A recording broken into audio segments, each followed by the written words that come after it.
ಜಮಾಯತ್ ಇಸ್ಲಾಮಿ ಬಸವ ಕಲ್ಯಾಣದ ವತಿಯಿಂದ ಆಯೋಜಿಸಲ್ಪಟ್ಟಿರುವ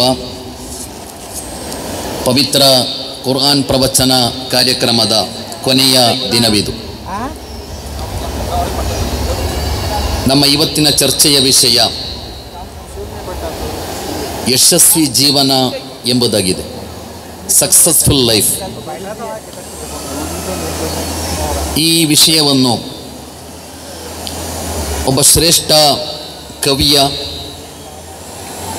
ಬಹಳ ಮನೋಹರವಾದ ಒಂದು ಆಶಯದೊಂದಿಗೆ ನಾನು ಆರಂಭಿಸ್ತಾ ಇದ್ದೇನೆ. ತಾರೀಖಿನ ಪೂಚ ಯೇ ದುನಿಯಾ ಕಿಸ್ಕಿ ದುನಿಯಾ ಹೇ. ಒಮ್ಮೆ ಇತಿಹಾಸ ಪ್ರಶ್ನೆ ಮಾಡುತ್ತದೆ, ಈ ಜಗತ್ತು ಯಾರದು ಅಂತ. ಈ ಜಗತ್ತು ಯಾರದು? ಶಾಹೀನ್ ನೆ ಕಹಾ ಯೇ ದುನಿಯಾ ಮೇರಿ ದುನಿಯಾ ಹೇ. ರಾಜ ಮಹಾರಾಜರುಗಳು ಹೇಳಿದರು, ಈ ಜಗತ್ತು ನಮ್ಮ ಜಗತ್ತು ಅಂತ ಹೇಳಿದರು. ಇತಿಹಾಸ ರಾಜ ಮಹಾರಾಜರುಗಳ ಕಾಲದಲ್ಲಿ ನಡೆದ ಯುದ್ಧಗಳು, ಸಾಮ್ರಾಜ್ಯ ವಿಸ್ತರಣೆ, ರಕ್ತಪಾತ, ಅಕ್ರಮ, ಅನ್ಯಾಯ ಇದೆಲ್ಲವನ್ನು ಒಮ್ಮೆ ಮೆಲುಕು ಹಾಕಿ ಇತಿಹಾಸಕ್ಕೆ ಸಮಾಧಾನ ಇಲ್ಲ. ತಾರೀಖಿನೆ ಪಿರ್ ಪೂಚಾ ಯೇ ದುನಿಯಾ ಕಿಸ್ಕಿ ದುನಿಯಾ ಹೇ. ಇತಿಹಾಸ ಮತ್ತೆ ಕೇಳಿತು, ಅಲ್ಲ ಸಹೋದರರೇ, ಈ ಜಗತ್ತು ಯಾರದು? ಈ ಜಗತ್ತು ಯಾರದು? ದೌಲತ್ ನೆ ಕಹಾ ಯೇ ದುನಿಯಾ ಮೇರಿ ದುನಿಯಾ ಹೇ.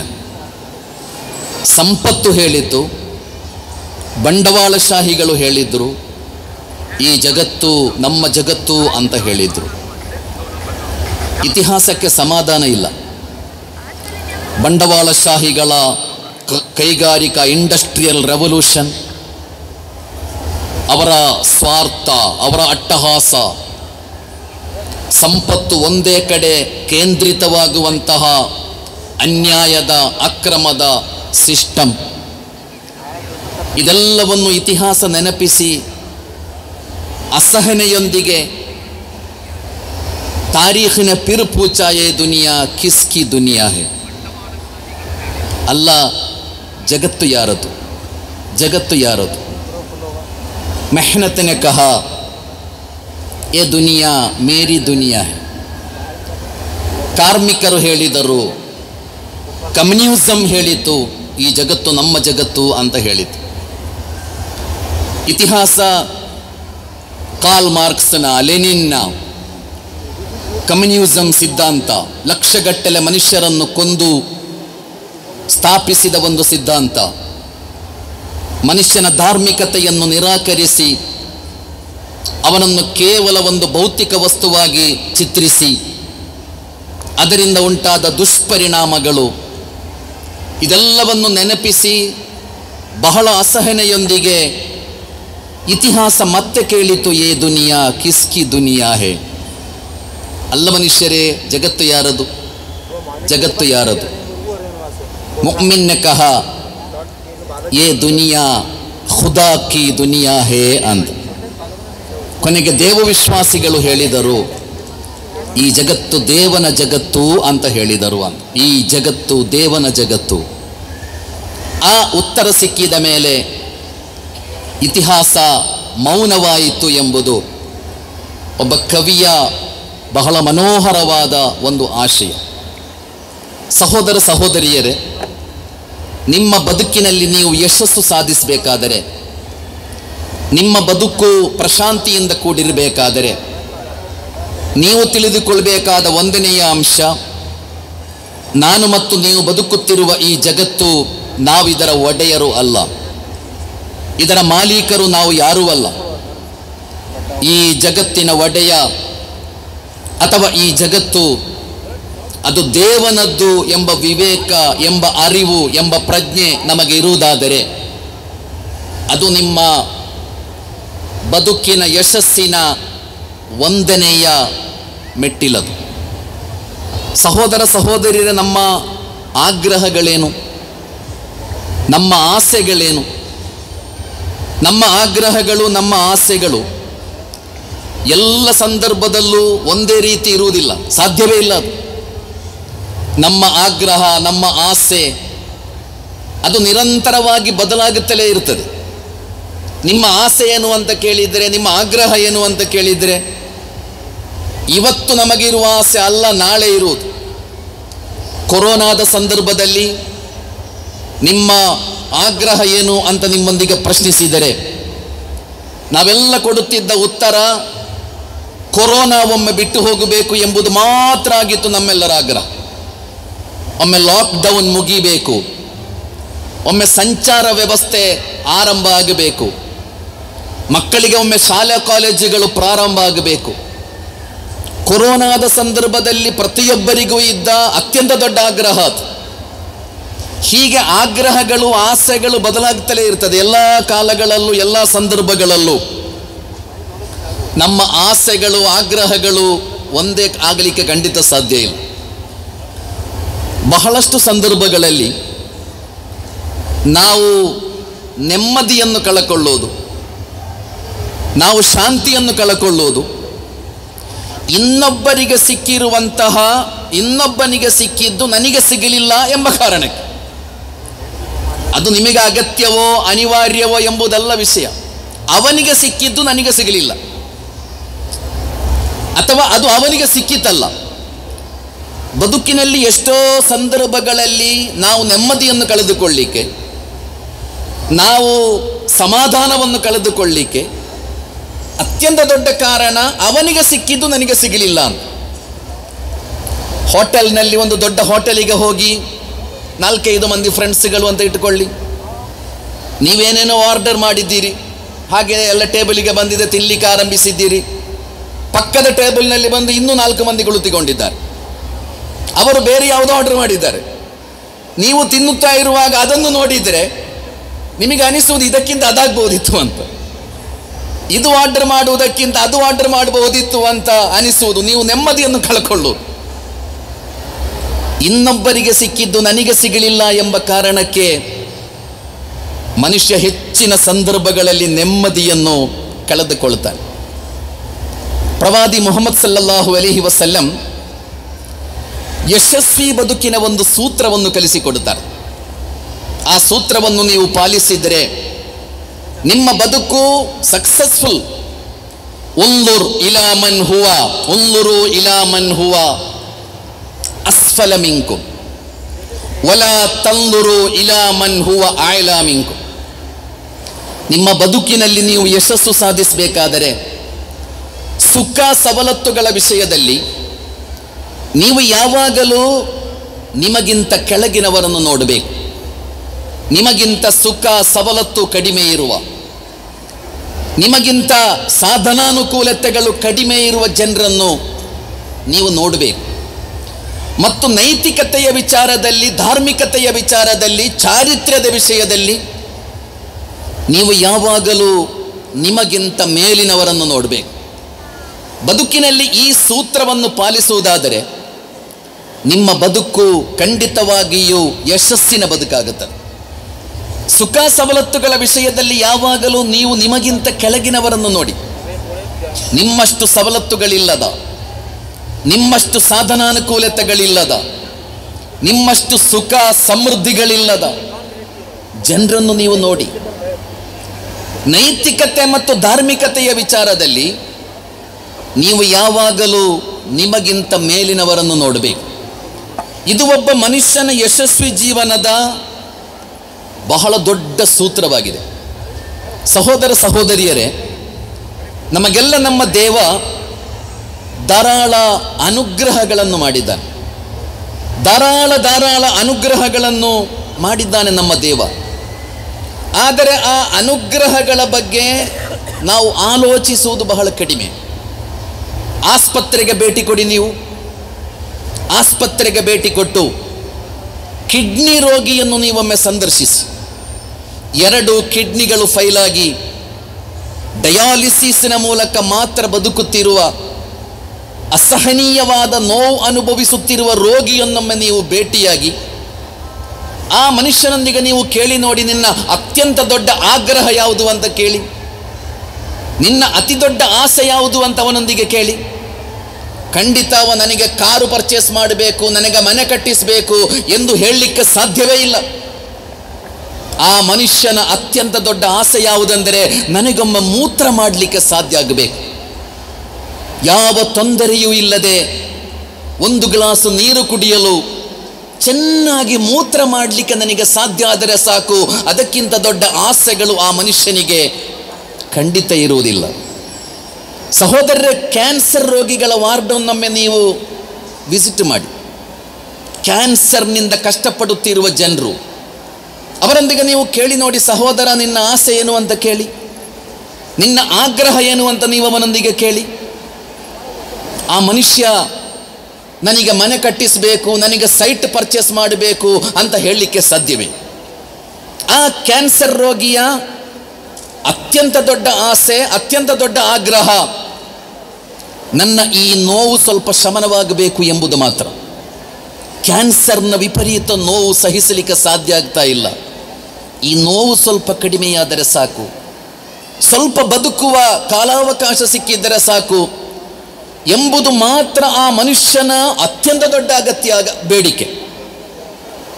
ದೃಷ್ಟಿ ಕಳಕೊಂಡ ವ್ಯಕ್ತಿಯ ಬಳಿ ನೀವು ಹೋಗಿ, 2 ಕಣ್ಣುಗಳು ಕಾಣಿಸದವ, 2 ಕಣ್ಣುಗಳ ದೃಷ್ಟಿಯನ್ನು ಕಳಕೊಂಡ ಮನುಷ್ಯ, ಅವನೊಂದಿಗೆ ಕೇಳಿ ನೋಡಿ, ನಿನ್ನ ಆಗ್ರಹ ಏನು ಅಂತ ಕೇಳಿ, ನಿನ್ನ ಆಸೆ ಏನು ಸಹೋದರ ಅಂತ ಕೇಳಿದರೆ, ಆ ಮನುಷ್ಯನ ಆಸೆ, ನನಗೆ ನನ್ನ ಮಕ್ಕಳ ಮುಖವನ್ನೊಮ್ಮೆ ನೋಡಬೇಕು, ನನಗೆ ನನ್ನ ಪತ್ನಿಯ ಮುಖವನ್ನೊಮ್ಮೆ ನೋಡುವ ಸೌಭಾಗ್ಯ ಸಿಕ್ಕಿದ್ರೆ ಸಾಕು. ಅದಕ್ಕಿಂತ ದೊಡ್ಡ ಆಸೆ ಆ ಮನುಷ್ಯನಿಗೆ ಖಂಡಿತವಾಗಿಯೂ ಇರುವುದಿಲ್ಲ. ವಹುವಲ್ಲದಿ ಅನ್ಶಅ ಲಕುಮುಸ್ ಸಮಅ ವಲ್ ಅಬ್ಸಾರ ವಲ್ ಅಫ್ಇದ ಕಲೀಲಂ ಮಾ ತಶ್ಕುರೂನ್ ಅಂತ ಕುರ್ಆನ್ ಹೇಳಿತು. ದೇವ ನಿಮಗೆ ಆಲಿಸುವ, ನೋಡುವ ಸಾಮರ್ಥ್ಯವನ್ನು ಕೊಟ್ಟ. ವಲ್ ಅಫ್ಇದ, ನಿಮಗೆ ಅವನು ಬುದ್ಧಿಶಕ್ತಿಯನ್ನು ಕೊಟ್ಟ, ನಿಮಗೆ ಅವನ ಆರೋಗ್ಯವನ್ನು ಕೊಟ್ಟ. ಕಲೀಲಂ ಮಾ ತಶ್ಕುರೂನ್, ಆದರೆ ದೇವನಿಗೆ ಕೃತಜ್ಞತೆ ಸಲ್ಲಿಸುವವರು ಬಹಳ ಕಡಿಮೆ ಎಂದು ಕುರ್ಆನ್ ಹೇಳುತ್ತದೆ. ನಿಮ್ಮ ಬದುಕು ಯಶಸ್ವಿ ಬದುಕಾಗಬೇಕಾದರೆ ಸಹೋದರರೇ, ದೇವನಿಗೆ ಕೃತಜ್ಞರಾಗುವ ಒಂದು ಒಳ್ಳೆಯ ಮನಸ್ಸು ನಮ್ಮಲ್ಲಿ ಇರಬೇಕು. ಮನುಷ್ಯನಿಗೆ ನೆಮ್ಮದಿ ಸಿಗುವುದು ಅವನಲ್ಲಿ ಧಾರಾಳ ಸಂಪತ್ತಿದೆ ಎಂಬ ಕಾರಣಕ್ಕಲ್ಲ. ಸಮೃದ್ಧಿ ಎಂದರೆ ಒಬ್ಬ ಮನುಷ್ಯನಲ್ಲಿ ಧಾರಾಳ ಸಂಪತ್ತಿರುವುದರ ಹೆಸರಲ್ಲ ಸಮೃದ್ಧಿ ಅಂತ. ಸಮೃದ್ಧಿ ಅಂದ್ರೇನು? ಒಬ್ಬ ಪತಿ ಮತ್ತು ಪತ್ನಿ ಬೆಲೆ ಬಾಳುವ ಕಾರಿನಲ್ಲಿ, ಸುಮಾರು 2 ಕೋಟಿ 3 ಕೋಟಿ ಬೆಲೆ ಬಾಳುವ ಕಾರ್ನಲ್ಲಿ ಹೋಗ್ತಾ ಇದ್ದಾರೆ. ಡ್ರೈವರ್ ಸೀಟಿನಲ್ಲಿ ಪತಿ ಇದ್ದಾನೆ, ಪಕ್ಕದ ಸೀಟಿನಲ್ಲಿ ಪತ್ನಿ ಇದ್ದಾಳೆ. ಬಹಳ ದೂರದ ಪ್ರಯಾಣ ಆರಂಭ ಮಾಡಿದ ಆ ಕ್ಷಣದಿಂದ ಪತಿ ಮೊಬೈಲ್ ಕೈಯಲ್ಲಿ ಹಿಡ್ಕೊಂಡಿದ್ದಾನೆ. ಅವನ ಬಿಸ್ನೆಸ್ ಪಾರ್ಟಿಗಳೊಂದಿಗೆ, ಅವನ ಫ್ರೆಂಡ್ಸ್ಗಳೊಂದಿಗೆ ಅವನು ಮಾತಾಡ್ತಲೇ ಹೋಗ್ತಾ ಇದ್ದಾನೆ. ಪಕ್ಕದಲ್ಲಿರುವ ಪತ್ನಿ ಮತ್ತು ಅವರ ಮಧ್ಯೆ ಯಾವ ಮಾತುಕತೆಯೂ ಇಲ್ಲ. ಹೀಗೆ ಒಂದು ಪ್ರಯಾಣ ಹೋಗ್ತಾ ಇದೆ. ಆ ಬೆಲೆ ಬಾಳುವ ಕಾರಿನ ಹಿಂದಿಗಡೆಯಿಂದ ಒಂದು ಆಟೋ ರಿಕ್ಷಾದಲ್ಲಿ ಪತಿಯಾದವನು ಡ್ರೈವರ್ ಸೀಟಿನಲ್ಲಿದ್ದಾನೆ, ಪತ್ನಿ ಮತ್ತು ಮಕ್ಕಳು ಹಿಂದಿನ ಸೀಟಿನಲ್ಲಿದ್ದಾರೆ. ಅವರೆಲ್ಲ ನಗುತ್ತಾ ಇದ್ದಾರೆ, ಮಾತಾಡ್ತಾ ಇದ್ದಾರೆ, ಸಂತೋಷ ಪಡ್ತಾ ಇದ್ದಾರೆ, ಸಂಭ್ರಮಿಸ್ತಾ ಇದ್ದಾರೆ. ನೀವು ಯಾವುದನ್ನು ಸಮೃದ್ಧಿ ಅಂತ ಹೇಳ್ತೀರಿ? ಬಹಳ ಬೆಲೆ ಬಾಳುವ ಕಾರ್ನಲ್ಲಿ ಓಡಾಡುವ ಮನುಷ್ಯನನ್ನು ನೋಡಿ ನಾವೆಲ್ಲ ಹೇಳುತ್ತೇವೆ, ಅವನಿಗೆ ದೇವ ಎಷ್ಟು ಅನುಗ್ರಹ ಮಾಡಿದ್ದಾನೆ ಅಂತ. ಆಟೋ ರಿಕ್ಷಾದಲ್ಲಿ ಹೋಗುವನನ್ನು ನೋಡಿ ನಾವು ಹೇಳುವುದಿಲ್ಲಲ್ಲ, ಅವನಿಗೆ ದೇವ ಅನುಗ್ರಹ ಮಾಡಿದ್ದಾನೆ ಅಂತ. ಆದರೆ ನಿಜವಾಗಿ ದೇವನ ಅನುಗ್ರಹ, ಸಮೃದ್ಧಿ ಯಾರ ಮೇಲೆ ಇರುವುದು? ಸಮೃದ್ಧಿ ಅಂದರೆ ನಿಮ್ಮಲ್ಲಿರುವ ಸವಲತ್ತುಗಳ ಹೆಸರಲ್ಲ, ಬದಲಾಗಿ ನಿಮ್ಮಲ್ಲಿ ಯಾವುದು ಇದೆಯೋ, ನಿಮಗೆ ಯಾವುದು ಇದೆಯೋ ಅದರಲ್ಲಿರುವ ಸಂತೃಪ್ತಿಯ ಹೆಸರು ಸಮೃದ್ಧಿ ಅಂತ. ನಿಮ್ಮಲ್ಲಿ ಏನು ಇದೆಯೋ ಅದರಲ್ಲಿ ನೀವು ಸಂತೃಪ್ತರಾಗಬೇಕು. ಅದರ ಅರ್ಥ, ನನ್ನ ಅಜ್ಜನಿಗೆ ಒಂದು ಸಣ್ಣ ಗೂಡಂಗಡಿ ಇತ್ತು, ಪೆಟ್ಟಿ ಶಾಪ್ ಇತ್ತು, ನನ್ನ ಅಪ್ಪನಿಗೂ ಅದೇ ಇದ್ದದ್ದು, ನಾನು ಕೂಡ ಅದರಲ್ಲೇ ಇರ್ತೇನೆ ಅಂತ ಹೇಳುವುದಲ್ಲ. ಅದನ್ನು ದೊಡ್ಡದು ಮಾಡಬಾರ್ದು, ಅದು ದೊಡ್ಡದಾಗಿ ಒಂದು ಸೂಪರ್ ಮಾರ್ಕೆಟ್ ಆಗಬಾರ್ದು, ಹಾಗೆಲ್ಲ. ಅಥವಾ ನಾನು ಕಲ್ತಿರುವುದು 4ನೇ ಕ್ಲಾಸು, ನನ್ನ ಮಕ್ಕಳು 4ನೇ ಕ್ಲಾಸೇ ಕಲಿಬೇಕು, ಅವರು ಡಾಕ್ಟರ್ಸ್ಗಳು ಇಂಜಿನಿಯರ್ಸ್ ಆಗಬಾರ್ದು ಎಂದಲ್ಲ ಅದರ ಅರ್ಥ. ಅದೆಲ್ಲ ಬಹಳ ನಾವೆಲ್ಲ ದೊಡ್ಡವರಾಗಬೇಕು. ಅಪ್ಪನ ಗೂಡಂಗಡಿಯನ್ನು ಬಹಳ ದೊಡ್ಡದಾಗಿ ಬೆಳೆಸಿ ನಾವು ಅದನ್ನು ಸೂಪರ್ ಮಾರ್ಕೆಟ್ ಮಾಡಬೇಕು. ನಾವೆಲ್ಲ 4ನೇ ಕ್ಲಾಸು 7ನೇ ಕ್ಲಾಸ್ ಕಲ್ತಿದ್ದರೆ ನಮ್ಮ ಮಕ್ಕಳು ಡಾಕ್ಟರ್ಸ್ಗಳು, ಎಂಜಿನಿಯರ್ಸ್ಗಳು, ಪ್ರೊಫೆಸರ್ಸ್ಗಳೆಲ್ಲ ಆಗಬೇಕು. ಆದರೆ ದೇವ ನಿಮಗೆ ಏನು ಕೊಟ್ಟಿದ್ದಾನೋ ಅದರಲ್ಲಿ ಸಂತೃಪ್ತಿ ಇರಬೇಕು. ನಿಮಗೇನು ಸಿಕ್ಕಿದೆಯೋ ಪ್ರಯತ್ನ ಪಡ್ತಲೇ ಇರಬೇಕು. ನಾವೆಲ್ಲ ಬದುಕಿನಲ್ಲಿ ಮುಂದೆ ಬರುವುದಕ್ಕೆ, ಬದುಕಿನಲ್ಲಿ ಯಶಸ್ಸು ಸಾಧಿಸುವುದಕ್ಕೆ ನಾವೆಲ್ಲ ಧಾರಾಳ ಪ್ರಯತ್ನ ಪಡಬೇಕು. ಆದರೆ ನಿಮಗೇನು ಇದೆಯೋ, ನಿಮ್ಮಲ್ಲಿ ಏನು ಸಿಕ್ಕಿದೆಯೋ ಅದರಲ್ಲಿ ನೀವು ಸಂಪೂರ್ಣ ಸಂತೃಪ್ತರಾಗಿರಬೇಕು. ಹಾಗಾದರೆ ನಿಮ್ಮ ಬದುಕು ಯಶಸ್ಸಿನ ಬದುಕಾಗಿರುತ್ತದೆ. ಡಯಾಜನೀಸ್ ಅಂತ ಒಬ್ಬ ಬಹಳ ದೊಡ್ಡ ಮನುಷ್ಯ ಪ್ರೇಮಿ ಇದ್ದ. ಡಯಾಜನೀಸ್ ಒಂದು ದಿವಸ ಒಂದು ಬೀದಿಯಲ್ಲಿ ಮಧ್ಯಾಹ್ನ ಊಟಕ್ಕೆ ಏನೋ ಕಾಳು ಹುಡುಕುತ್ತಾ ಇದ್ದಾನೆ ಆ ಮನುಷ್ಯ. ಹಸಿವು ತಣಿಸಲಿಕ್ಕೆ ಯಾವುದೂ ಇಲ್ಲ ಕೈಯಲ್ಲಿ, ಏನೋ ಕಾಳು, ಏನೋ ಮಧ್ಯಾಹ್ನದ ಊಟಕ್ಕಾಗಿ ಏನೋ ಹುಡುಕಾಡ್ತಾ ಇದ್ದ. ಆ ದಾರಿಯಲ್ಲಿ ಅಲೆಕ್ಸಾಂಡರ್ ಚಕ್ರವರ್ತಿ ಬಂದರು. ಅಲೆಕ್ಸಾಂಡರ್ ಚಕ್ರವರ್ತಿ ಡಯಾಜನೀಸ್ನೊಂದಿಗೆ ಕೇಳಿದರು, ನೀವೇನು ಹುಡುಕಾಡ್ತಾ ಇದ್ದೀರಾ, ನೀವೇನು ಮಾಡ್ತಾ ಇದ್ದೀರಾ? ಡಯಾಜನೀಸ್ ಹೇಳಿದರು, ಮಧ್ಯಾಹ್ನ ಊಟಕ್ಕೇನಾದರೂ ಬೇಕಲ್ಲ, ಅದು ಹುಡುಕಾಡ್ತಾ ಇದ್ದೇನೆ. ಡಯಾಜನೀಸ್ ಅಲೆಕ್ಸಾಂಡರ್ ಒಂದಿಗೆ ಕೇಳಿದರು, ನೀವೇನು ಮಾಡ್ತಾ ಇದ್ದೀರಿ? ಅಲೆಕ್ಸಾಂಡರ್ ಹೇಳಿದ, ನಾನು ಸಾಮ್ರಾಜ್ಯದ ವಿಸ್ತರಣೆ ಮಾಡ್ತಾ ಇದ್ದೇನೆ. ಮತ್ತೇನು ಮಾಡಬೇಕು ಅಂತ ನಿಮ್ಮ ಆಸೆ ಇದೆ? ಮತ್ತೆ ಇನ್ನಷ್ಟು ದೇಶಗಳ ಮೇಲೆ ನನಗೆ ವಿಜಯ ಸಾಧಿಸಬೇಕು. ಮತ್ತೇನು ಮಾಡಬೇಕು? ಮತ್ತೆ ಇಡೀ ಜಗತ್ತನ್ನು ನನಗೆ ಜಯಿಸಬೇಕು. ಆಮೇಲೆ ನೆಮ್ಮದಿಯಿಂದ ಬದುಕಬೇಕು ಅಂತ ಹೇಳಿದರು ಅಲೆಕ್ಸಾಂಡರ್. ಆವಾಗ ಡಯಾಜನೀಸ್ ಹೇಳಿದರು, ನೀವು ನಾನು ಈಗ ಅಲ್ಲೇ ಇದ್ದೇನೆ ಅಂತ.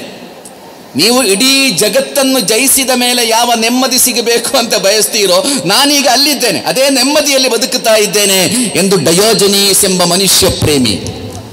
ಸಹೋದರ ಸಹೋದರಿಯರೇ, ನಿಮ್ಮ ಕೈಯಲ್ಲಿ ಯಾವುದು ಇದೆಯೋ ಅದರ ಬಗ್ಗೆ ನೀವು ಸಂತೃಪ್ತರಾಗಿರಬೇಕು.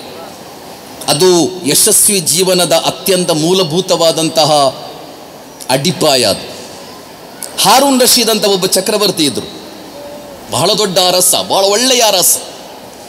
ಆ ಅರಸನ ಬಳಿ ಒಬ್ಬರು ವಿದ್ವಾಂಸರು ಹೋಗ್ತಾರೆ. ಬಳಿ ವಿದ್ವಾಂಸರು ಹಾರೂನ್ ರಶೀದ್ ಚಕ್ರವರ್ತಿಯೊಂದಿಗೆ ಪ್ರಶ್ನಿಸ್ತಾರೆ, ಚಕ್ರವರ್ತಿ, ನೀವು ಒಂದು ಮರುಭೂಮಿಯಲ್ಲಿ ಸಿಕ್ಕಿ ಹಾಕಿಕೊಂಡಿದ್ದೀರಿ.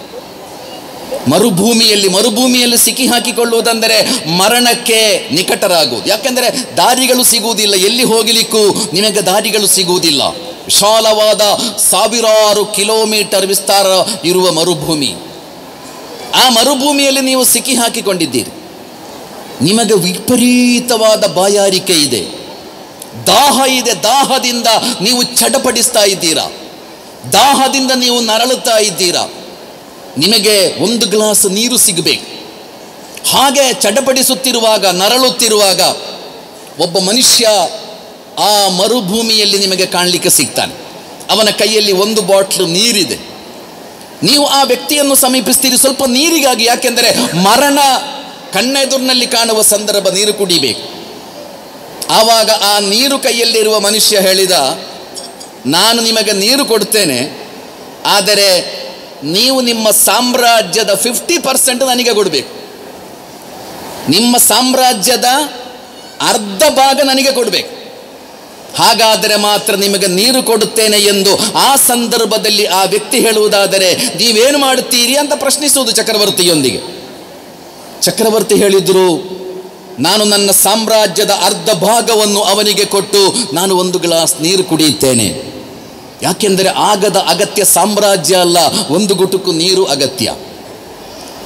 ಸರಿ, ನೀವು ನೀರು ಕುಡಿದು ನಿಮ್ಮ ಬಾಯಾರಿಕೆ ತಣಿಸಿದ್ದೀರಾ. ಮತ್ತೆ ನಿಮಗೆ ಮೂತ್ರ ಮಾಡಬೇಕು. ನಿಮಗೆ ಮೂತ್ರ ಮಾಡಲಿಕ್ಕೆ ಸಾಧ್ಯ ಆಗ್ತಾ ಇಲ್ಲ, ಮೂತ್ರ ಬಂದಿದೆ, ಹೊಟ್ಟೆ ಉಬ್ಬಿದೆ, ಮೂತ್ರ ಹೋಗ್ತಾ ಇಲ್ಲ, ಕಷ್ಟಪಡ್ತಾ ಇದ್ದೀರಾ ನೀವು ಮರುಭೂಮಿಯಲ್ಲಿ. ನಿಮಗೆ ಏನು ಪ್ರಯತ್ನ ಪಟ್ಟರು ಮೂತ್ರ ಮಾಡಲಿಕ್ಕೆ ಸಾಧ್ಯ ಆಗ್ತಾ ಇಲ್ಲ. ಆವಾಗ ಅದೇ ಮನುಷ್ಯ ಮತ್ತೆ ಸಿಕ್ಕಿದ. ಅವ ಹೇಳಿದ, ನಿಮ್ಮನ್ನು ಮೂತ್ರ ಮಾಡಿಸಲಿಕ್ಕೆ ನನ್ನಲ್ಲೊಂದು ಮದ್ದಿದೆ, ಆದರೆ ಅದನ್ನು ಕೊಡಬೇಕಾದರೆ ನಿಮ್ಮ ಸಾಮ್ರಾಜ್ಯದ ಉಳಿದ ಅರ್ಧ ಭಾಗವನ್ನು ನನಗೆ ಕೊಡಬೇಕು. ನಿಮ್ಮ ಸಾಮ್ರಾಜ್ಯದ ಉಳಿದ ಅರ್ಧ ಭಾಗವನ್ನು ಕೊಡುವುದಾದರೆ ಮಾತ್ರ ನಾನು ಮದ್ದು ಕೊಡ್ತೇನೆ ಎಂದು ಆ ಮರುಭೂಮಿಯಲ್ಲಿ ಒಬ್ಬ ಹೇಳುವುದಾದರೆ ನೀವೇನು ಮಾಡ್ತೀರಿ ಎಂಬ ಪ್ರಶ್ನೆಗೆ ಹಾರೂನ್ ರಶೀದ್ ಕೊಟ್ಟ ಉತ್ತರ, ನಾನು ನನ್ನ ಸಾಮ್ರಾಜ್ಯವನ್ನು ಅವನಿಗೆ ಕೊಟ್ಟು ನನ್ನ ಮೂತ್ರ ಹೊರಗೆ ಹೋಗಬೇಕು, ಅದು ನನ್ನ ಅಗತ್ಯ. ಸಹೋದರರೇ, ನಮ್ಮಲ್ಲಿರುವ ಸವಲತ್ತು, ನಮ್ಮಲ್ಲಿರುವ ಸುಖ, ಇದರೆಲ್ಲದರ ಬೆಲೆ ಅಷ್ಟು ಮಾತ್ರ ಇರುವುದು ಅಂತ ಅದರ ಅರ್ಥ. ಅಂದರೆ ದೇವ ನಮಗೆಲ್ಲ ಬಹಳ ಅನುಗ್ರಹ ಮಾಡಿದ್ದಾನೆ. ಆ ಅನುಗ್ರಹಕ್ಕೆ ನೀವು ಕೃತಜ್ಞತೆ ಸಲ್ಲಿಸಬೇಕು ಅಂತ ದೇವ ಹೇಳುವುದು. ಶುಕ್ರ್ ಮಾಡಬೇಕು, ನೀವು ಕೃತಜ್ಞರಾಗಿರಬೇಕು.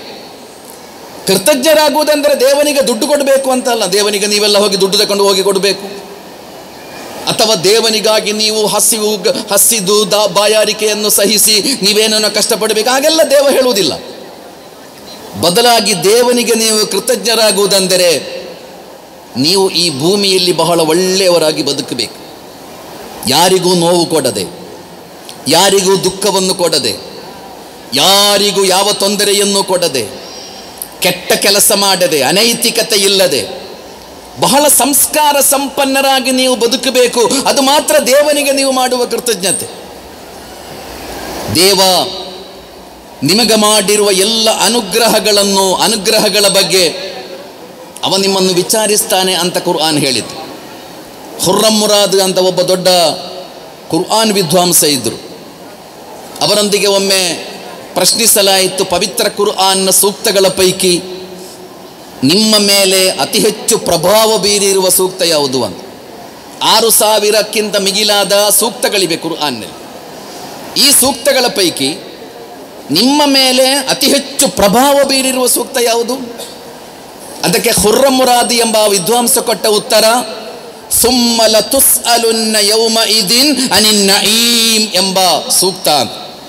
ನಾಳೆ ಪರಲೋಕದಲ್ಲಿ ದೇವನ ನ್ಯಾಯಾಲಯದಲ್ಲಿ ಅವನು ಮಾಡಿರುವ ಎಲ್ಲ ಅನುಗ್ರಹಗಳ ಬಗ್ಗೆ ದೇವನು ನಿಮ್ಮನ್ನು ಪ್ರಶ್ನಿಸ್ತಾನೆ ಎಂಬ ಕುರ್ಆನ್ನ ಸೂಕ್ತ ನನ್ನ ಮೇಲೆ ಅತಿ ಹೆಚ್ಚು ಪ್ರಭಾವ ಬೀರಿರುವ ಸೂಕ್ತ.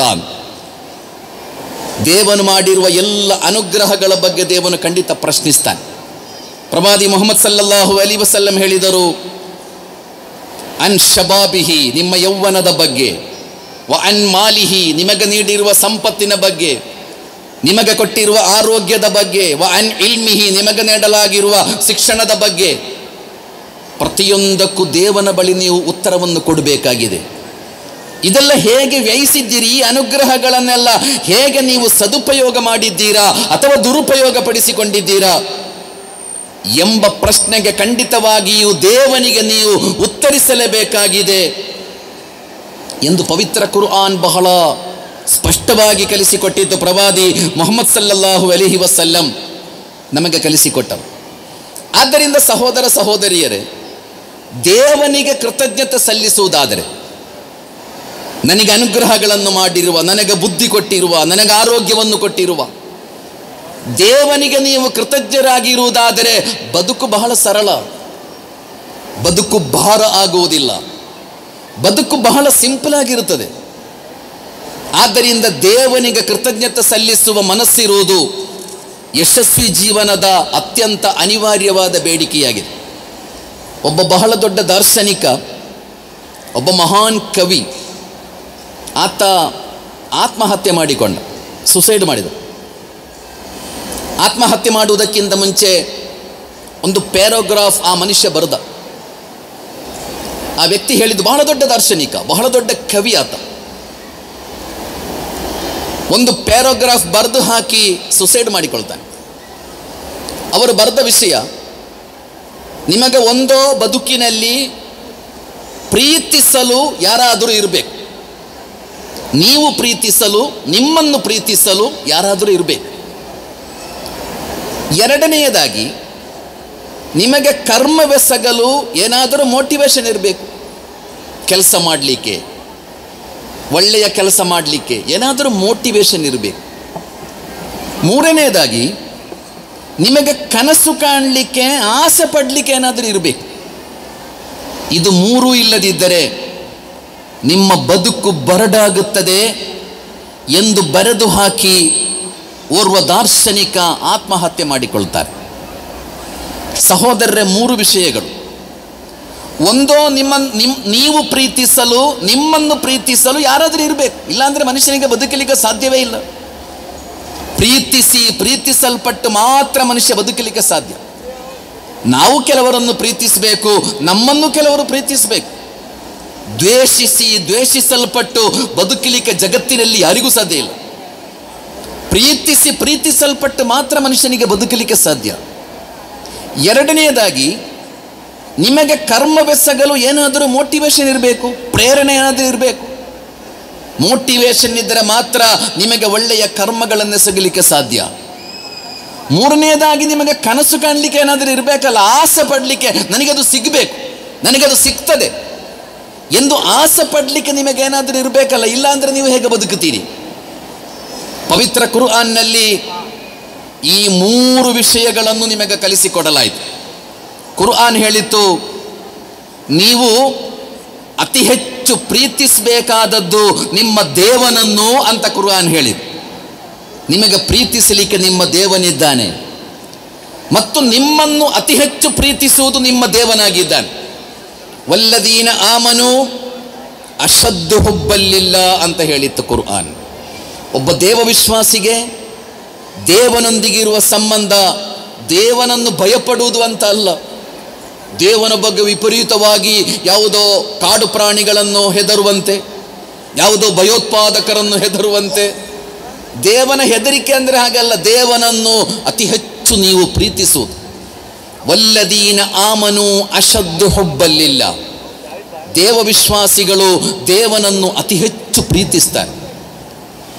ನೀವು ದೇವನನ್ನು ಪ್ರೀತಿಸುವುದು ಮಾತ್ರ ಅಲ್ಲ, ದೇವ ಅದಕ್ಕಿಂತ ಎಷ್ಟೋ ಪಟ್ಟು ಹೆಚ್ಚು ನಿಮ್ಮನ್ನು ಪ್ರೀತಿಸ್ತಾನೆ. ನಹನು ಅಕ್ರಬು ಇಲೈಹಿ ಮಿನ್ ಹಬ್ಲಿಲ್ ವರೀದ್ ಅಂತ. ನಿಮ್ಮ ಕಂಠನಾಡಿಗಳಿಗಿಂತಲೂ ನಾವು ನಿಮಗೆ ನಿಕಟರಾಗಿದ್ದೇವೆ ಎಂದು ದೇವನ ಬಗ್ಗೆ ಹೇಳು. ಆದ್ದರಿಂದ ನೀವು ದೇವನನ್ನು ಅತಿ ಹೆಚ್ಚು ಪ್ರೀತಿಸುವುದು ಮತ್ತು ಅದಕ್ಕಿಂತ ಎಷ್ಟೋ ಪಟ್ಟು ಹೆಚ್ಚು ದೇವ ನಿಮ್ಮನ್ನು ಪ್ರೀತಿಸುವುದು. ಕೋಪಿಸುವ ದೇವನ ಬಗ್ಗೆ ಅಲ್ಲ ಕುರ್ಆನ್ ಕಲಿಸಿಕೊಟ್ಟಿರು. ರೋಷದ, ಕೋಪದ ಒಬ್ಬ ದೇವನ ಬಗ್ಗೆ ಅಲ್ಲ ಸಹೋದರರೇ ಕುರ್ಆನ್ ಹೇಳಿಕೊಟ್ಟಿರುವುದು. ಕುರ್ಆನ್ ಕಲಿಸಿಕೊಟ್ಟಿರುವ ದೇವ ಕರುಣಾಮಯಿ. ಪವಿತ್ರ ಕುರ್ಆನ್ನ 113 ಅಧ್ಯಾಯಗಳು ಕೂಡ ಆರಂಭ ಆಗುವುದು ಬಿಸ್ಮಿಲ್ಲಾಹಿರ್ ರಹ್ಮಾನಿರ್ ರಹೀಮ್ ಅಂತ. ದೇವ ಕರುಣಾಮಯಿ, ದೇವ ಕರುಣಾನಿಧಿ. ಅವ ನಿಮ್ಮನ್ನು ಬಹಳ ಪ್ರೀತಿಸ್ತಾನೆ. ರಬ್ಬುಲ್ ಆಲಮೀನ್ ಅಂತ ದೇವನ ಬಗ್ಗೆ ಕುರ್ಆನ್ ಪರಿಚಯಿಸುವುದು. ಜಾತಿ ನೋಡದೆ, ಧರ್ಮ ನೋಡದೆ, ಭಾಷೆ ನೋಡದೆ, ವೇಷ ನೋಡದೆ ಎಲ್ಲರನ್ನು ಸಂರಕ್ಷಿಸುವ ದೇವ, ಎಲ್ಲರ ಮೇಲೆ ಕರುಣೆ ತೋರುವ ದೇವ, ಎಲ್ಲರಿಗೆ ಸಹಾಯ ಮಾಡುವ ದೇವ. ಅವ ಜಾತಿ ನೋಡುವುದಿಲ್ಲ, ಅವ ನಿಮ್ಮ ಧರ್ಮ ನೋಡುವುದಿಲ್ಲ, ಎಲ್ಲರ ಮೇಲೆ ಕರುಣೆ ತೋರುವ ದೇವ ಎಂಬುದು ಕುರ್ಆನ್ ದೇವನನ್ನು ಪರಿಚಯಿಸಿರುವ ಶೈಲಿ. ಆದ್ದರಿಂದ ಕುರ್ಆನ್ ಪರಿಚಯಿಸುವುದು ದೇವ ಅಂದರೆ ನಿಮ್ಮ ಮೇಲೆ ಕೋಪಗೊಳ್ಳುವ ದೇವ ಅಲ್ಲ, ಬದಲಾಗಿ ನಿಮ್ಮನ್ನು ಬಹಳ ಪ್ರೀತಿಸುವ. ಬದುಕಿನಲ್ಲಿ ಯಾವುದೋ ಸಂದರ್ಭಗಳಲ್ಲಿ ನಾವೆಲ್ಲ ತಪ್ಪು ಮಾಡಿಬಿಡುತ್ತೇವೆ, ತಿಳಿದೋ ತಿಳಿಯದೆಯೋ. ಹಾಗೆ ತಪ್ಪು ಮಾಡಿದರೆ ಆ ತಪ್ಪನ್ನು ನೀವು ತಿದ್ದಿಕೊಳ್ಳಲು ಬಯಸುವುದಾದರೆ, ನೀವು ಪಶ್ಚಾತ್ತಾಪ ಪಡುವುದಾದರೆ ದೇವ ಅತಿ ಹೆಚ್ಚು ಸಂತೋಷ ಪಡುತ್ತಾನೆ ಅಂತ ಪ್ರವಾದಿ ಮುಹಮ್ಮದ್ ಸಲ್ಲಲ್ಲಾಹು ಅಲೈಹಿ ವಸಲ್ಲಂ ಕಲಿಸಿಕೊಡುತ್ತಾರೆ. ಪವಿತ್ರ ಕುರ್ಆನ್ ಕುಲ್ಯಾ ಅಯ್ಯುಹಲ್ ಅಸ್ರಫು ಅಲಾ ಅಂಫುಸಿಹಿಮ್ ಲಾ ತಕ್ನತು ಮಿರ್ ರಹಮತಿಲ್ಲಾ ಅಂತ ಕುರ್ಆನ್ನಲ್ಲಿ ಒಂದು ಸೂಕ್ತ ಇದೆ. ಅಪರಾಧ ಮಾಡಿರುವ ನನ್ನ ದಾಸರೇ ಅಂತ ದೇವ ಕರೆಯುವುದು. ತಪ್ಪು ಮಾಡಿರುವ ನನ್ನ ದಾಸರೇ, ಪಾಪಿಗಳಾಗಿರುವ ನನ್ನ ದಾಸರೇ, ಲಾ ತಕ್ನತು ಮಿರ್ ರಹಮತಿಲ್ಲಾ. ದೇವನ ಕರುಣೆಯ ಬಗ್ಗೆ ನೀವೆಂದು ಕೂಡ ನಿರಾಶರಾಗಬಾರದು. ದೇವನ ಬಗ್ಗೆ ನೀವೆಂದು ನಿರಾಶರಾಗಬೇಡಿ. ನೀವೆಷ್ಟು ದೊಡ್ಡ ಪಾಪ ಮಾಡಿದ್ದರೂ, ಬದುಕಿನಲ್ಲಿ 50-60 ವರ್ಷಗಳು ಮುಗಿದು ಹೋಯಿತು, ಬದುಕು ಸ್ವಚ್ಛವಾಗಿರಲಿಲ್ಲ, ಬದುಕು ಚೆನ್ನಾಗಿರಲಿಲ್ಲ, ಧಾರಾಳ ಪಾಪಗಳನ್ನು ಮಾಡಿದ್ದೇನೆ. ಆದರೆ ಈ ಕ್ಷಣದಿಂದ ನನ್ನ ಬದುಕನ್ನು ನಾನು ಸುಧಾರಿಸಿಕೊಳ್ಳುತ್ತೇನೆ, ನನ್ನ ತಪ್ಪುಗಳನ್ನು ನಾನು ತಿದ್ದಿಕೊಳ್ಳುತ್ತೇನೆ, ನಾನೊಬ್ಬ ಒಳ್ಳೆಯ ಮನುಷ್ಯನಾಗಿ ಬದುಕುತ್ತೇನೆಂಬ ತೀರ್ಮಾನದೊಂದಿಗೆ ನೀವು ಪಶ್ಚಾತ್ತಾಪ ಪಟ್ಟು ಮರಳುವುದಾದರೆ ದೇವ ನಿಮ್ಮನ್ನು ಇಷ್ಟಪಡುತ್ತಾನೆ, ದೇವ ನಿಮ್ಮನ್ನು ಪ್ರೀತಿಸುತ್ತಾನೆ. ಇನ್ನಲ್ಲಾಹ ಗಫೂರುರ್ ರಹೀಮ್ ಅಂತ. ದೇವ ನಿಮ್ಮನ್ನು ಕ್ಷಮಿಸ್ತಾನೆ, ದೇವ ನಿಮ್ಮ ಮೇಲೆ ಕರುಣೆ ತೋರುತ್ತಾನೆ. ಆದ್ದರಿಂದ ಸಹೋದರರೇ, ದೇವನನ್ನು ನೀವು ಅತಿ ಹೆಚ್ಚು ಪ್ರೀತಿಸುವುದು ಮತ್ತು ದೇವ ನಿಮ್ಮನ್ನು ಅದಕ್ಕಿಂತ ಎಷ್ಟೋ ಪಟ್ಟು ಹೆಚ್ಚು ಪ್ರೀತಿಸ್ತಾನೆ. ಹೀಗೆ ಪಟ್ಟು ಬದುಕುವ ಒಂದು ಶೈಲಿಯನ್ನು ಕುರ್ಆನ್ ನಮಗೆ ಕಲಿಸಿಕೊಡುತ್ತದೆ. ಎರಡನೆಯದಾಗಿ, ನಿಮ್ಮ ಬದುಕು ಸಕ್ಸಸ್ ಆಗಬೇಕಾದರೆ ನಿಮಗೆ ಕೆಲಸ ಮಾಡಲಿಕ್ಕೆ ಏನಾದರೂ ಮೋಟಿವೇಶನ್ ಇರಬೇಕು, ಏನಾದರೂ ಪ್ರೇರಣೆ ಇರಬೇಕಲ್ಲ ನಿಮಗೆ ಕೆಲಸ ಮಾಡಲಿಕ್ಕೆ, ಒಳ್ಳೆಯ ಕೆಲಸ ಮಾಡಲಿಕ್ಕೆ, ಧಾರಾಳ ಒಳ್ಳೆಯ ಕೆಲಸ ಮಾಡಲಿಕ್ಕೆ ನಿಮಗೇನಾದರೂ ಮೋಟಿವೇಶನ್ ಇರಬೇಕಲ್ಲ. ಕುರ್ಆನ್ ಕಲಿಸಿಕೊಟ್ಟಿದ್ದು ಬದುಕು ಬಹಳ ದೊಡ್ಡ ಜವಾಬ್ದಾರಿ ಅಂತ ಹೇಳಿಕೊಟ್ಟಿತ್ತು ಕುರ್ಆನ್. ಬದುಕೆಂಬುದು ಬಹಳ ದೊಡ್ಡ ಜವಾಬ್ದಾರಿ. ಬದುಕಿನ ಪ್ರತಿಯೊಂದು ಕ್ಷಣಗಳು ಕೂಡ ಬಹಳ ಅಮೂಲ್ಯವಾದದ್ದು. ಬದುಕಿನ ಪ್ರತಿಯೊಂದು ಕ್ಷಣವನ್ನು ಸದುಪಯೋಗಪಡಿಸಿಕೊಳ್ಳಬೇಕು ಎಂದು ಪವಿತ್ರ ಕುರ್ಆನ್ ನಮಗೆ ಕಲಿಸಿಕೊಡುತ್ತದೆ. ಒಂದು ಕ್ಷಣವೂ ಹಾಳಾಗಬಾರದು. ಯಾಕೆಂದರೆ ನಿಮ್ಮ ಇಡೀ ಬದುಕಿನ ಬಗ್ಗೆ ದೇವನ ನ್ಯಾಯಾಲಯದಲ್ಲಿ ನೀವು ರಿಪೋರ್ಟ್ ಕೊಡಬೇಕಾಗ್ತದೆ. ಬದುಕೆಂದರೆ ಆಟ ಅಲ್ಲ, ಬದುಕೆಂದರೆ ಮನರಂಜನೆ ಅಲ್ಲ. ಸೋಷಿಯಲ್ ಮೀಡಿಯಾದ ಕಾಲದಲ್ಲಿ ಸಹೋದರರೇ, ನಾವೆಲ್ಲ ಎಷ್ಟು ಗಂಟೆ ಹಾಳು ಮಾಡ್ತಾ ಇದ್ದೇವೆ. ಬೆಳಿಗ್ಗೆಯಿಂದ ರಾತ್ರಿಯ ತನಕ ವಾಟ್ಸಪ್ಪಿನಲ್ಲಿ, ಫೇಸ್ಬುಕ್ಕಿನಲ್ಲಿ, ಇನ್ಸ್ಟಾಗ್ರಾಮಿನಲ್ಲಿ, ಸೋಷಿಯಲ್ ಮೀಡಿಯಾಗಳಲ್ಲಿ ನೀವು ಹಾಳು ಮಾಡುವ ಸಮಯಕ್ಕೆ ಒಂದು ಲೆಕ್ಕ ಇದೆಯೇ ಸಹೋದರರೇ? ಕುರ್ಆನ್ ಹೇಳಿತು ನಿಮ್ಮ ಬದುಕು ಬಹಳ ದೊಡ್ಡ ಜವಾಬ್ದಾರಿ. ನಿನ್ನೆ ನಾವು ಫ್ಯಾಮಿಲಿಯ ಬಗ್ಗೆ ಚರ್ಚೆ ಮಾಡಿದ್ದೆವು.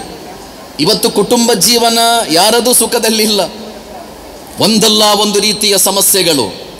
ಕುಟುಂಬ ಜೀವನ ಹಾಳಾಗಲಿಕ್ಕೆ ಬಹಳ ದೊಡ್ಡ ಕಾರಣ ಏನೆಂದರೆ ನಿಮ್ಮ ಕೈಯಲ್ಲಿರುವ ಮೊಬೈಲ್ಗಳು ಸಹೋದರರೇ, ನಿಮ್ಮ ಕೈಯಲ್ಲಿರುವ ಮೊಬೈಲ್ಗಳು. ಯಾರು ಯಾರೊಂದಿಗೆ ಮಾತಾಡ್ತಾ ಇಲ್ಲಲ್ಲ. ತಂದೆ ಮತ್ತು ಮಕ್ಕಳು ಮಾತಾಡ್ತಾ ಇಲ್ಲ, ಪತಿ ಮತ್ತು ಪತ್ನಿ ಮಾತಾಡ್ತಾ ಇಲ್ಲ, ಎಲ್ಲಿ ಕೂಡ ಇಂಟರಾಕ್ಷನ್ ಇಲ್ಲಲ್ಲ.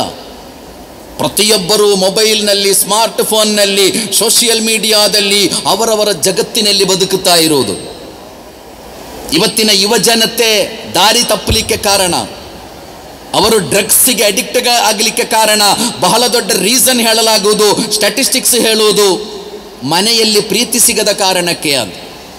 ತಂದೆ ಮತ್ತು ತಾಯಿ ಸಮಯ ಕೊಡ್ತಾ ಇಲ್ಲ ಮಕ್ಕಳಿಗೆ, ತಂದೆ ಮತ್ತು ತಾಯಿ ಮಕ್ಕಳನ್ನು ಮುದ್ದಿಸ್ತಾ ಇಲ್ಲ, ಸ್ಪರ್ಶಿಸ್ತಾ ಇಲ್ಲ ನೀವು ಮಕ್ಕಳನ್ನು.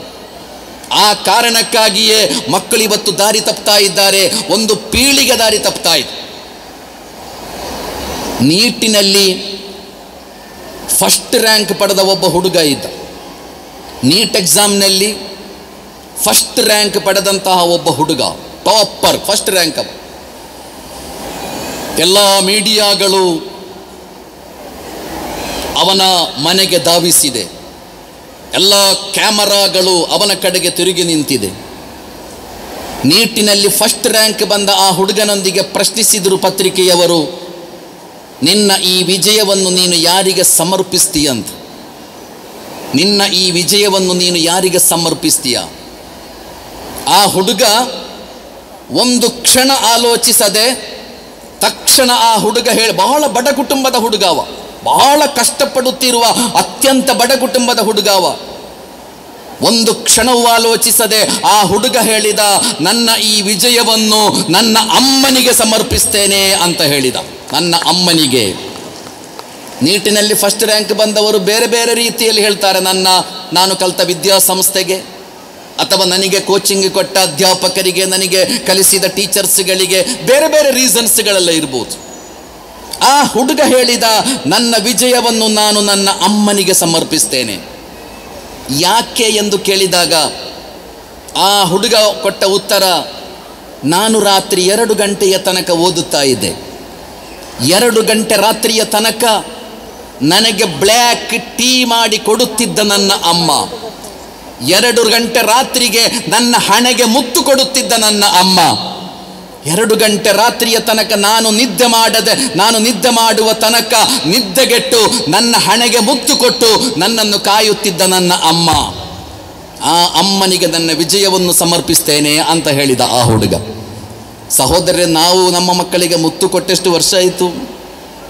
ಡಿಗ್ರಿ ಕಲಿಯುವ ಮಕ್ಕಳಿಗೆ, MBBS ಕಲಿಯುವ ಮಕ್ಕಳಿಗೆ, ಎಂಜಿನಿಯರಿಂಗ್ ಕಲಿಯುವ ಮಕ್ಕಳಿಗೆ ಅಪ್ಪಿ ಹಿಡಿದು ಮುತ್ತು ಕೊಡುವ ತಂದೆ ತಾಯಂದಿರು ಎಷ್ಟು ಮಂದಿ ಇದ್ದಾರೆ ಸಮಾಜದಲ್ಲಿ?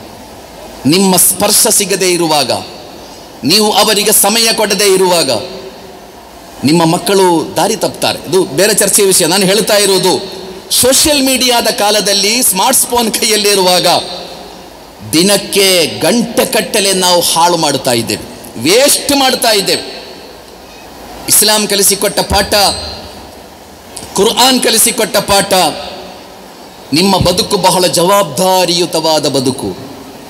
ಬದುಕಿನಲ್ಲಿ ಒಂದು ಕ್ಷಣವನ್ನು ನೀವು ಹಾಳು ಮಾಡಬಾರದು. ನಿಮ್ಮ ಬದುಕಿನ ಸಮಗ್ರವಾದ ರಿಪೋರ್ಟನ್ನು ನಿಮ್ಮ ದೇವನಿಗೆ ನೀವು ಕೊಡಲೇಬೇಕು.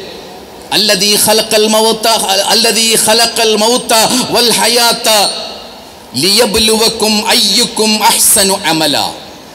ದೇವ ಜೀವನ ಮತ್ತು ಮರಣವನ್ನು ಸೃಷ್ಟಿಸಿದ್ದಾನೆ.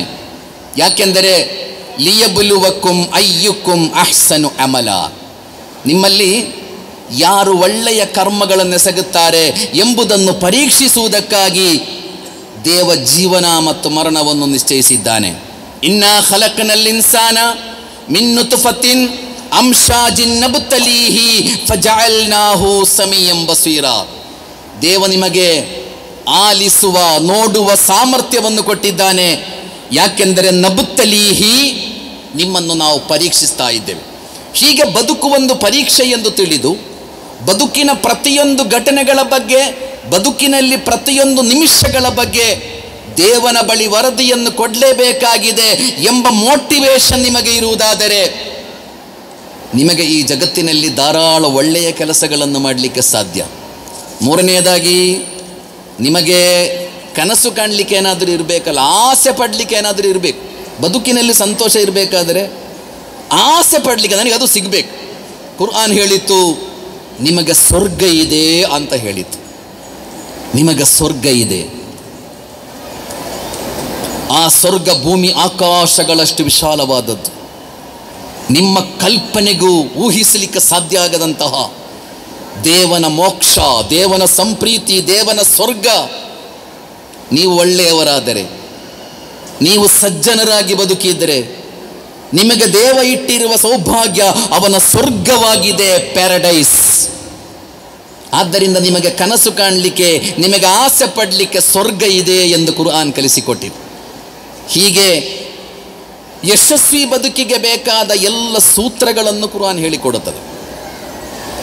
ಸಹೋದರರೇ, ಬದುಕಿನ ವಾಸ್ತವಿಕತೆಗಳನ್ನು ತಿಳಿಯುವಾಗ ಮಾತ್ರ ನಮ್ಮ ಬದುಕು ಯಶಸ್ವಿ ಬದುಕಾಗುತ್ತದೆ.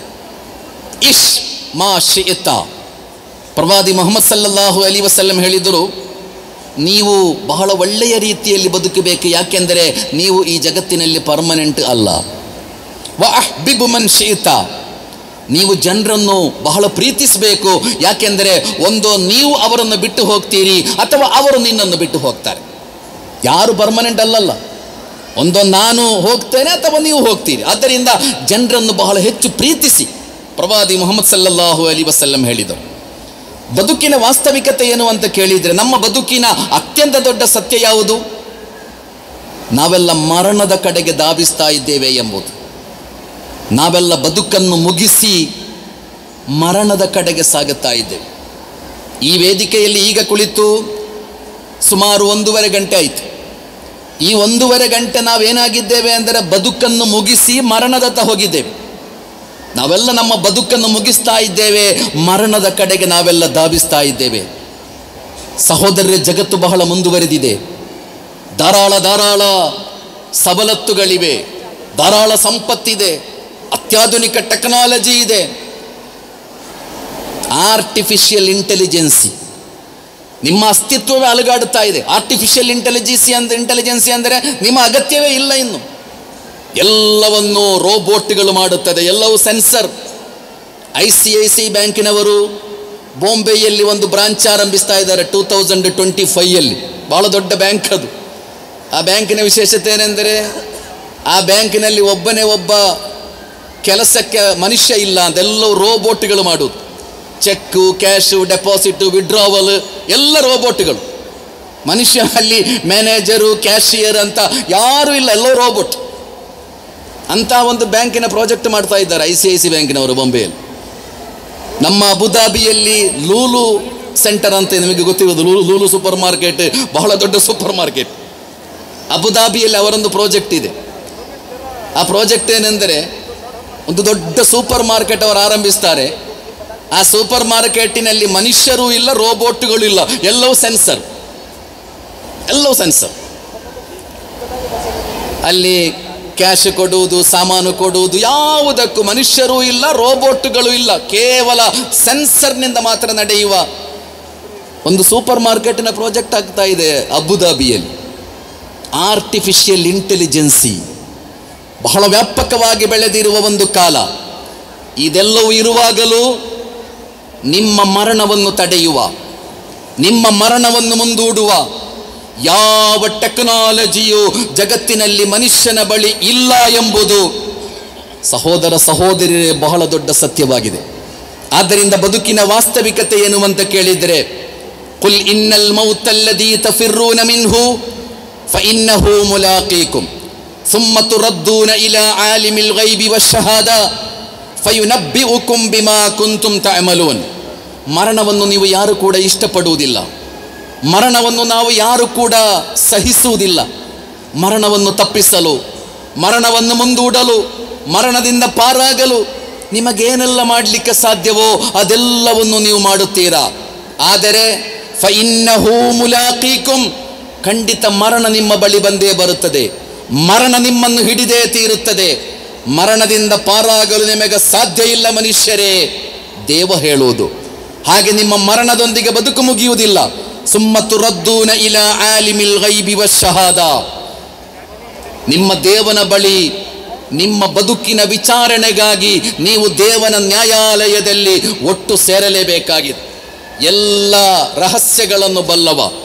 ಜಗತ್ತಿನಲ್ಲಿ ನೀವೆಷ್ಟು ನಾಟಕ ಮಾಡಿದ್ದೀರಿ, ಜಗತ್ತಿನಲ್ಲಿ ನೀವು ಯಾವುದೆಲ್ಲ ಮುಖವಾಡ ಹಾಕಿದ್ದೀರಿ, ಜಗತ್ತಿನಲ್ಲಿ ನೀವು ಯಾವುದು ಎಂತಹ ಕೆಟ್ಟ ವ್ಯಕ್ತಿಗಳಾಗಿದ್ದರೂ ಕೂಡ ಎಂತಹ ದೊಡ್ಡ ವ್ಯಕ್ತಿಗಳಾಗಿ ವೇಷ ಹಾಕಿಕೊಂಡಿದ್ದೀರಿ. ಆದರೆ ನಾಳೆ ದೇವನ ನ್ಯಾಯಾಲಯದಲ್ಲಿ ಸುಮ್ಮ ತುರದ್ದೂನ ಇಲಾ ಆಲಿಮಿಲ್ ಗೈಬಿ ವಶ್ಶಹಾದಾ, ನಿಮ್ಮ ಎಲ್ಲ ರಹಸ್ಯಗಳನ್ನು ಬಲ್ಲ, ನಿಮ್ಮ ಎಲ್ಲವನ್ನು ಬಲ್ಲ, ನಿಮ್ಮ ಎಲ್ಲ ಮುಖವಾಡಗಳು ಕಳಚಿ ಬೀಳುವ ದೇವನ ನ್ಯಾಯಾಲಯದಲ್ಲಿ ನಿಮ್ಮ ವಿಚಾರಣೆ ನಡೆಯುತ್ತದೆ ಎಂದು ಕುರ್ಆನ್ನ ಪುಟಗಳಲ್ಲಿ ಸಹೋದರರೇ ಮನುಷ್ಯನನ್ನು ಎಚ್ಚರಿಸಲಾಗಿದೆ. ಆದ್ದರಿಂದ ನಿಮ್ಮ ಬದುಕಿನಲ್ಲಿ ಯಶಸ್ಸು ಸಿಗಬೇಕಾದರೆ ನಾನು ಈ ಜಗತ್ತನ್ನು ಬಿಟ್ಟು ಹೋಗಬೇಕಾಗಿದೆ ಎಂಬ ಅರಿವು ಖಂಡಿತವಾಗಿಯೂ ನಮ್ಮಲ್ಲಿರಬೇಕು. ಅಲೆಕ್ಸಾಂಡರ್ ಚಕ್ರವರ್ತಿ ಜಗತ್ತನ್ನು ಜಯಿಸಿದಂತಹ ಚಕ್ರವರ್ತಿ, ಸಾಮ್ರಾಜ್ಯದ ವಿಸ್ತರಣೆ, ಒಂದೊಂದು ದೇಶಗಳ ಮೇಲೆ ಗೆಲುವು ಸಾಧಿಸಿದ, ಮತ್ತಷ್ಟು ದೇಶಗಳು, ಹಾಗೆ ವಿಶಾಲವಾದ ವಿಸ್ತಾರವಾದ ಸಾಮ್ರಾಜ್ಯವನ್ನು ನಿರ್ಮಿಸಿದ. 32ನೆಯ ವಯಸ್ಸಿಗೆ ಆತ ರೋಗಿಯಾಗ್ತಾನೆ. 32ನೆಯ ವಯಸ್ಸಿನಲ್ಲಿ ಇಡೀ ಜಗತ್ತಿನ ಹೆಚ್ಚಿನ ಭೂಭಾಗಗಳನ್ನು ಜಯಿಸಿದ ಚಕ್ರವರ್ತಿ ಅಲೆಕ್ಸಾಂಡರ್ ದ ಗ್ರೇಟ್ ಅಂತ ಹೇಳು. 32ನೆಯ ವಯಸ್ಸಿನಲ್ಲಿ ಆತ ರೋಗಿಯಾದ. ತನ್ನ